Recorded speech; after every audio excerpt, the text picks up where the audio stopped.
Salam jemaat yang dikasih oleh Kristus, kiranya anugerah demi anugerah yang menuntun hidup kita dalam kebenaran firman Tuhan. Kiranya hari ini dengan penuh antusias kita menjalani hidup kita dalam tuntunan firman-Nya. Satu perenungan tema yang kita rindu bersama-sama boleh hidupi kesempatan hidup yang menjadi berkat. Saudara, saya bacakan firman Tuhan dalam Kejadian pasal 47 ayat 9 dan 10. Jawab Yakub kepada Firaun, "Tahun-tahun pengembaraanku sebagai orang asing berjumlah 130 tahun. Tahun-tahun hidupku itu sedikit saja dan buruk adanya. Tidak mencapai umur nenek moyangku, yakni jumlah tahun mereka mengembara sebagai orang asing." Lalu Yakub memohonkan berkat bagi Firaun. Sesudah itu keluarlah ia dari depan Firaun. Jemaat yang dikasih oleh Kristus, persoalan hidup di dalam kehidupan kita bukan berapa soal panjang atau pendeknya umur kita, namun bagaimana kita menjalani kesempatan hidup yang boleh diberkati Tuhan dan menjadi berkat bagi orang lain. Kita belajar dari kehidupan Yakub, kita diingatkan tentang firman Allah ini bahwa hidup kita begitu sangat singkat, begitu fana, hidup yang sangat sementara. Alkitab yang lain juga mengatakan hidup kita seperti uap yang sebentar lalu lenyap.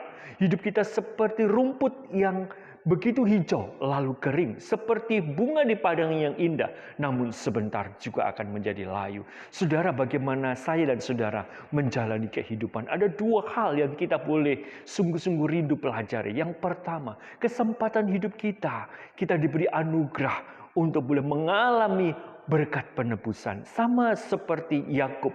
Yakub menerima berkat perjanjian dari Abraham, Ishak, diteruskan kepada dia, yaitu apa? Tentang berkat penebusan ini. Sehingga kesempatan hidupnya sungguh diberkati Tuhan. Dan ketika dia menerima berkat janji daripada penebusan dari Allah ini sebagai satu persiapan untuk menggenapi janji penebusan yang telah akhirnya digenapi di dalam penebusan Kristus. Demikian juga Yakub diberikan kesempatan untuk menerima berkat-berkat pemeliharaan, sehingga melalui kehidupannya sekalipun masa-masa sulit yang dia hadapi, dia tetap dipelihara, disertai Tuhan dari situasi demi situasi. Bahkan di akhir hidupnya kita melihat Yakub bukan hanya menikmati berkat Tuhan, tapi Yakub juga diberi kesempatan ketika dia harus berpindah, diperintahkan Tuhan dari negeri perjanjian menuju Mesir ketika masa-masa kelaparan terjadi.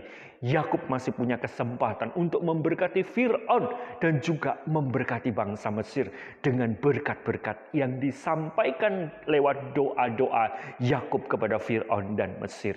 Demikian kesempatan hidup saudara dan saya. Mari kita menjadi orang-orang yang boleh diberkati Tuhan dan menggunakan semua karunia rohani, berkat-berkat secara jasmani yang Tuhan berikan, supaya melalui hidup kita juga boleh membagikan berkat itu kepada orang lain. Terlebih berkat penebusan yang Tuhan berikan. Mari kita mendukung karya pekerjaan Tuhan lewat hidup kita, lewat tenaga kita, lewat karunia-karunia yang diberikan Tuhan kepada kita. Supaya apa? Supaya melalui hidup kita orang lain diberkati. Melalui hidup saudara dan saya, gereja kita diberkati. Lewat hidup saudara dan saya, orang-orang di sekeliling yang belum percaya juga boleh diberkati melalui hidup kita. Kenapa? Karena kita telah menerima berkat penebusan, tetapi kita juga boleh menerima berkat secara jasmani dalam pemeliharaan Tuhan untuk menjadi berkat bagi orang lain. Mari, janji berkat penebusan ini bukan hanya bagi kita, dan juga berkat apapun dari karunia rohani juga bukan hanya bagi kita, tetapi kita dipakai Tuhan untuk memberkati orang lain. Mari kita berdoa supaya melalui hidup kita dalam kesempatan yang terbatas, saya dan saudara menjadi berkat. Kesempatan hidup kita menjadi berkat dengan semua hal dari berkat-berkat Tuhan, terlebih berkat penebusan. Kita berdoa. Tuhan, perjanjian penebusan-Mu menjadi berkat terbesar bagi kami, tetapi juga berkat pemeliharaan-Mu Engkau berikan, sehingga ketika kami ada di dalam Kristus, karunia-karunia rohani talenta, berkat kemampuan yang Kau berikan, serta juga harta, tenaga, daya kami, kiranya boleh berguna, memberkati gereja kami, memberkati orang-orang di sekeliling kami, bahkan memberkati orang yang belum percaya dengan berkat perebusan, terlebih juga dengan berkat-berkat yang Tuhan berikan untuk kami pergunakan memuliakan Tuhan. Dalam nama Yesus, amin.